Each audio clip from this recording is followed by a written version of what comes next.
Hey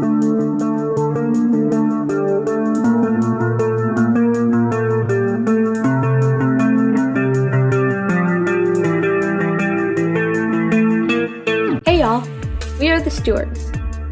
My husband, Russell, is an artist, and I am May, and I have an interest in true crime.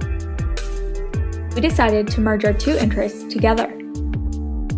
Enjoy this calming visual while listening to a tragic story. This is Stu Art and Crime.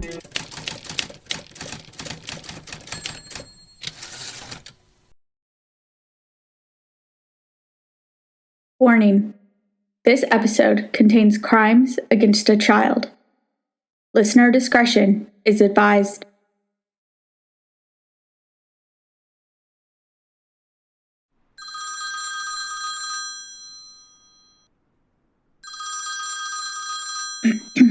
Hello?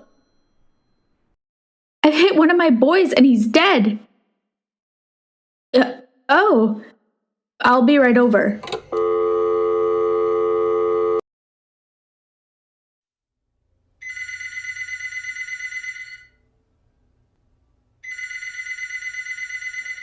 Hello, you have reached the Marshall Police Department.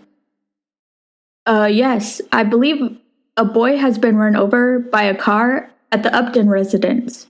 Please, send help. Okay, and who am I talking with?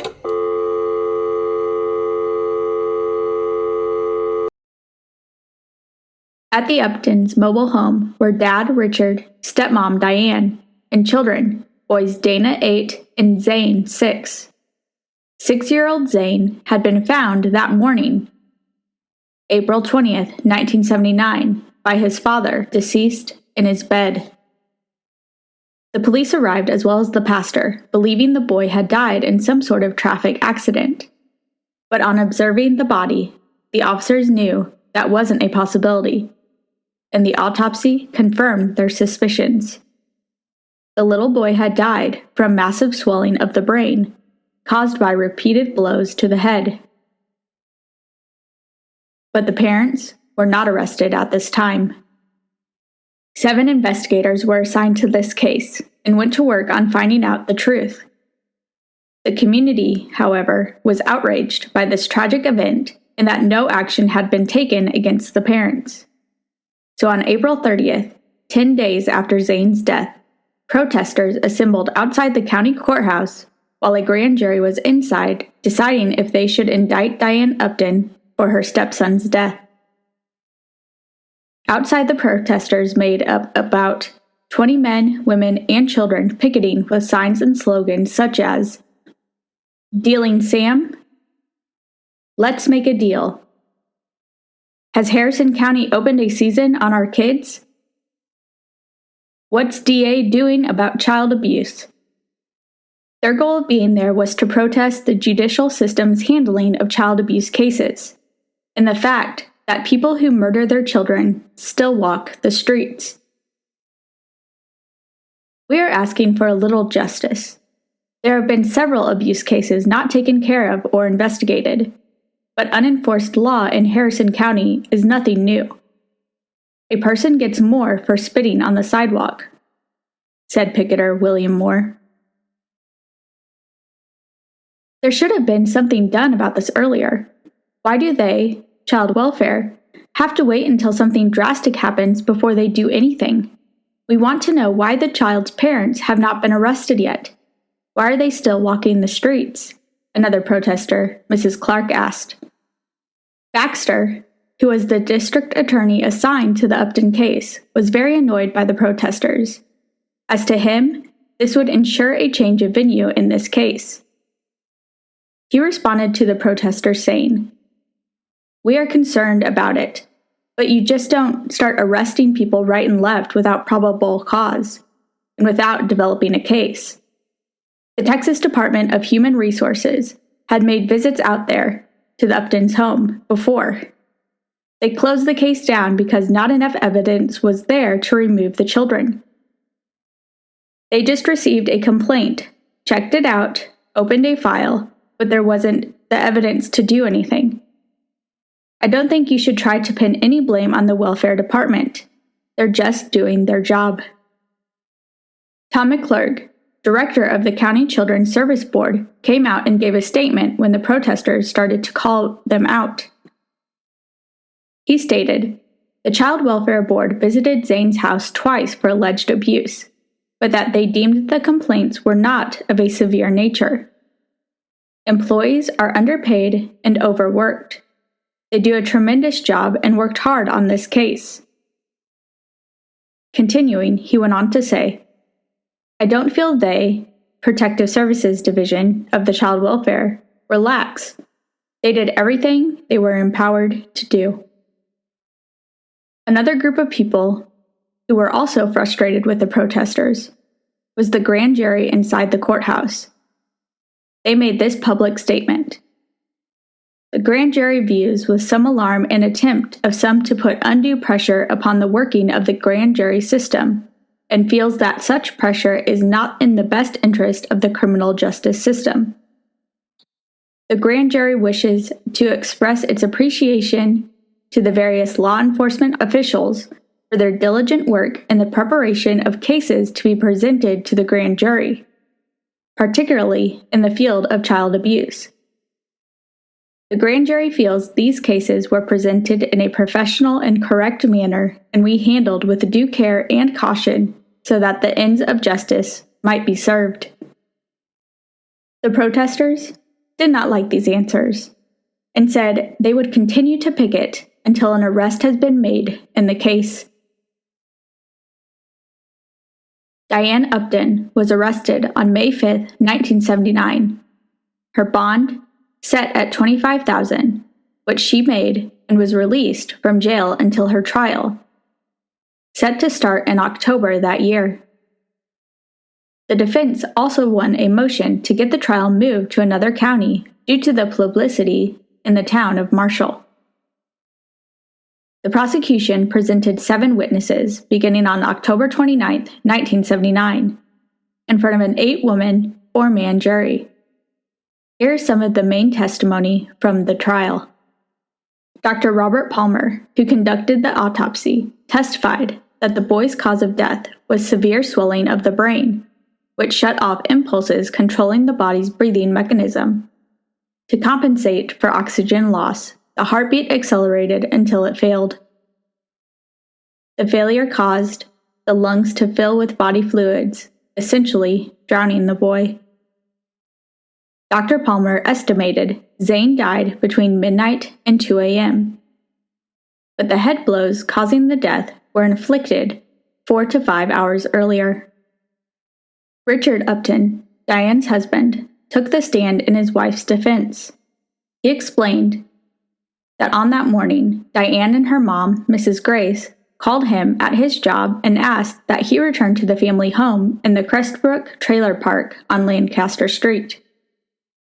Richard then went to his son's room and found Zane dead in his bed. Then Richard started to passionately defend his wife, saying, "Diane's been a wonderful wife to me and the kids. She did not do it," but couldn't hold it together anymore and started crying on the stand. But through tears, he continued, "She would not commit such a crime. The head blows that killed my son could have been caused accidentally. Maybe he fell down between the beds. Accidents do happen in homes, you know." He then was able to leave the stand, walked out of the courtroom, and broke down completely. 8-year-old Dana Upton was the state's star witness in this trial. Since his little brother's death, he had been taken into protective custody by the Texas Department of Public Welfare. And after a court hearing, his dad, Richard, agreed to make restitution to the department for the cost of supporting the child. Judge Smith asked Dana a series of questions when he took the stand and ruled him competent to testify. This is a part of the 4th grader's testimony. His brother was kicked in the stomach and whipped by Diane on the night of his death because he did not answer a question. She also hit Zane with a belt on 2 occasions that night, about 25 times in all. She pushed him into a chest of drawers and later picked him up from his bed and threw him back in, so his head struck the bedpost. The state. Why did she whip him? Dana. For not answering a question. Zane cried. Dana continued that he did not see the belt whipping, but he had heard it. The state. Tell us about that night. Dana. Well, it all seemed to begin earlier in the night when Zane failed to appear for dinner on time. Zane was sent to bed without supper. My dad was at work. The next morning, I checked on my brother because I thought he might have vomited. He was making funny noises that night. The state. Like he was having trouble breathing? Dana. Yes, sir. Dana then said he didn't know his brother was dead until later that day. The state. Did your stepmother ever hit you? Dana. She had beaten me recently for tearing my tennis shoes. On cross-examination, all the defense attorney said was, I'd be a complete and utter fool to lash into the young man as if he was some cocksure young highway patrolman. The prosecution finished questioning their 7 witnesses. Then the court recessed for lunch, expecting to hear the defense case when they got back. But after everyone got back in the courtroom, all the defense attorney did was stand up and say, the defense rests. He did not present any witnesses, testimony, or evidence, and asked the judge for either an instructed verdict of not guilty or a mistrial. The judge denied these requests, and everyone prepared to hear closing arguments. The prosecution went first. Turning to the jury, he asked, Did Diane Upton mean to cause serious bodily injury to Zane? Of course. The answer is yes, since she threw Michael Zane Upton head first into his bedpost and kicked him twice in the stomach, hard enough to rupture his pancreas. At this point, he kicked a wall to emphasize his point, startling someone sitting in the pews, who yelped. That, ladies and gentlemen, is what she did to that 6-year-old boy. This is murder, cold-blooded as you'll ever want to see. In conclusion, he expressed to jurors, any decision other than a murder conviction would mean they might as well forget about killing kids in Texas, because it just became legal. Continuing, he said, failure to return a murder conviction would mean Diane Upton has created a new law in Texas that says if you don't get to supper on time and you wet the bed, then she can kick you and hit you until you are dead. Those 2 facts, wetting the bed and missing the dinner bell, were Zane's greatest crimes. Death may have been a blessing for Zane, as it allowed him to escape the terror and horror that would surely have faced him in the years to come. Defense attorney Eb Mobley argued more for conviction of lesser offense than acquittal, and stated, jurors need to consider the intent of whoever did what was done to Zane. After the closing arguments, Diane broke down and cried heavily, covering her face with her hands. She slumped in her chair and sobbed loudly while being comforted by her husband as the jury went back to deliberate. Diane was also seen clutching a handwritten piece of scripture that began with, Trust in the Lord, while awaiting the verdict. The charge to the jury listed 5 possible verdicts: not guilty, or guilty of either murder, voluntary manslaughter, involuntary manslaughter, or criminally negligent homicide. It was just under 3 hours when the jury returned a verdict of guilty. During the sentencing phase, Diane got up on the stand, and when asked by the prosecutor if she kicked her stepson that night, she said she could not remember if she kicked Zane in the stomach the night he died, and went on to answer all the other questions with either, "Don't know," or, "I can't remember." The defense used this time to question the credibility of the state's main witness, Zane's brother Dana, saying, "Dana is bright and cute. The 6 months since Zane's death was an eternity to this child," which suggests his memory of the events of April 20th were suspect. He also talked about how he believed the grand jury indictment against Mrs. Upton was defective, claiming the state knew the cause of death, but the indictment said the source of blows to the head was unknown. The prosecution disputed the defense claim, saying there are 2 people you always know will tell the truth. Kids and senior citizens tell you the truth every time. He went on to say, there are not enough years in the murder statute to do justice to Diane Upton and to Zane. Probation won't do it. Mrs. Upton's attitude showed me that she's been coldly calculating how to get out of the death of a 6-year-old boy. Her attitude has been, "I didn't do anything. Why are you talking to me?" Now, folks, that's cold. The jury sentenced 26-year-old Diane Upton to 75 years in prison. After sentencing, the judge spoke directly to Diane, saying, "There is very little the court can say at this time that would be of substantial meaning and lasting help to you. Your attorney has presented her case well, and that the presence of relatives and friends during trial showed there were people concerned with your welfare. The Lord can use each of us wherever He finds us. I urge you to commit yourself to a study of Scripture while in jail. Much of the New Testament writings were done by one who was in prison much of the time." Diane cried while being held by her husband Richard before she was taken off to jail. Outside the courthouse, some jurors agreed to talk to the press. One juror, who wanted to be kept anonymous, stated, "I don't believe in eye for an eye justice. I believe in rehabilitation, and helping change in a person. But we felt like setting an example for child abusers in this area, where we have a problem with that sort of thing. If we were namely painby about it, we were going to blow it. There has to be justice. There has to be."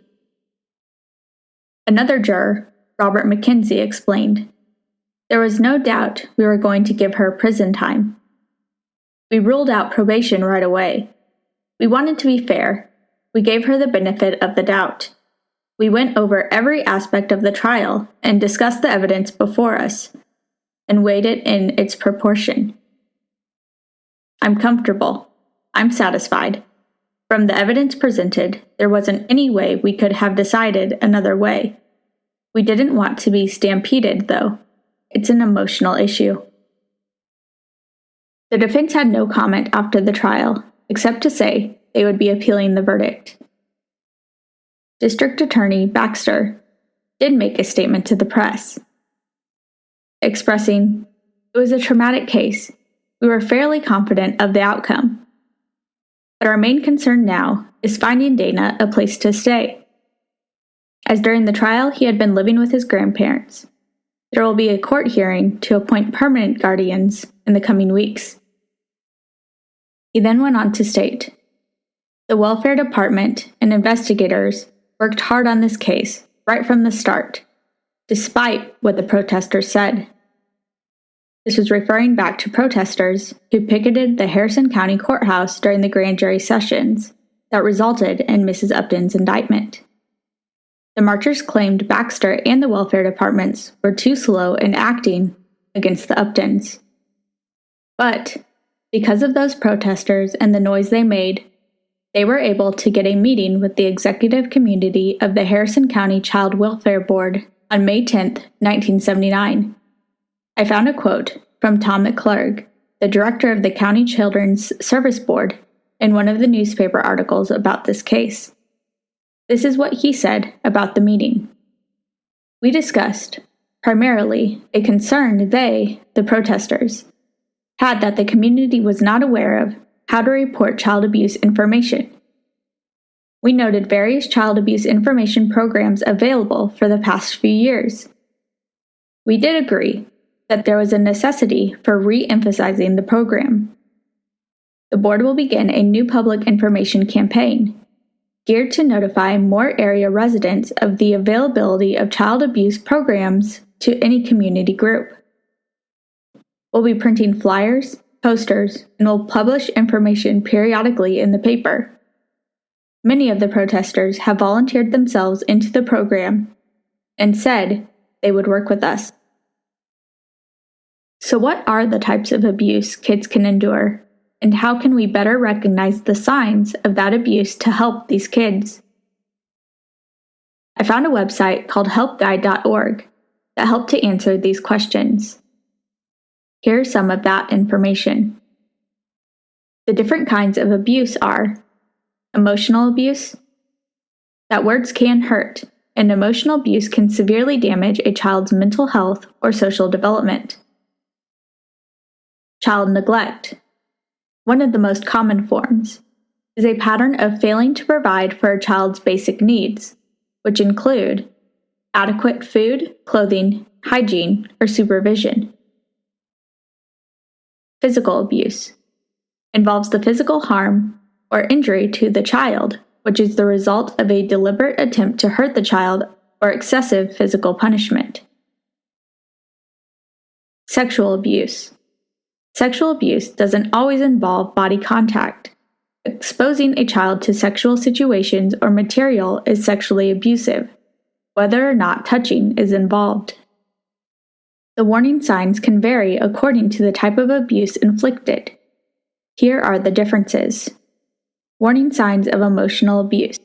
The child may be excessively withdrawn, fearful, or anxious about doing something wrong. Show extremes in behavior, extremely compliant, demanding, passive, or aggressive. Not seem to be attached to the parent or caregiver. Act either inappropriately adult, taking care of other children, or inappropriately infantile, thumb-sucking, or throwing tantrums. Warning signs of child neglect. The child may wear ill-fitting, filthy, or inappropriate clothing for the weather. Have consistently bad hygiene, unbathed, matted and unwashed hair, noticeable body odor. Have untreated illnesses and physical injuries. Be frequently unsupervised or left alone or allowed to play in unsafe situations. Be frequently late or missing from school. Warning signs of physical abuse. The child may have frequent injuries or unexplained bruises, welts, or cuts. Their injuries may appear to have a pattern such as marks from a hand or belt. Be always watchful and on alert, as if waiting for something bad to happen. They shy away from touch, flinch at sudden movements, or seem afraid to go home. And wear inappropriate clothing to cover up injuries, such as long-sleeved shirts on hot days. Warning signs of sexual abuse in children. The child may have trouble walking or sitting, display knowledge of sexual acts inappropriate for their age, or even exhibit seductive behavior. Make strong efforts to avoid a specific person without an obvious reason. Not want to change clothes in front of others or participate in physical activities. Have an STD or pregnancy, especially if they're under the age of 14, and they try to run away from home. How can you help an abused or neglected child? When talking with an abused child, the best way to encourage them is to show calm reassurance and unconditional support. And if you're having trouble finding the words, let your actions speak for you. Make sure to avoid denial and remain calm.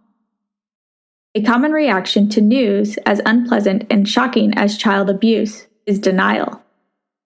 However, if you display denial to a child or show shock or disgust at what they are saying, the child may be afraid to continue and will shut down. Don't interrogate the child.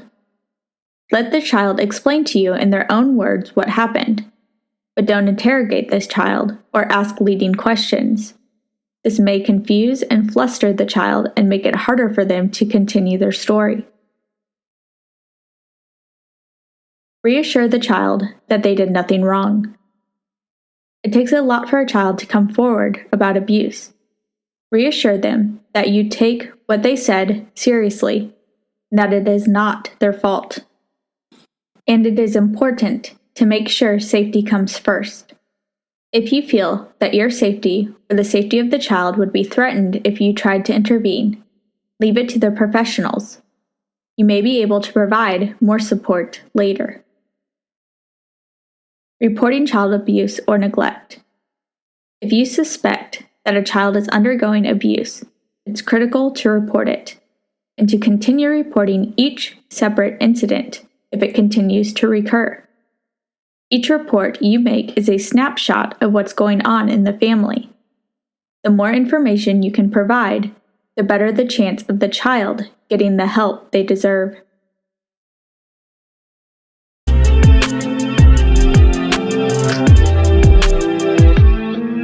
If you enjoyed this video, please hit the like and subscribe button below. If you want to inquire about a commission, you can email Russell at russellstewart.art@gmail.com. You can watch Russell livestream his art on Twitch. And if you want to hear more true crime stories, you can subscribe to my podcast, Crimes of a Decade, a Texas true crime podcast. Now that we are done, make sure to wash the brush. Just beat the devil out of it.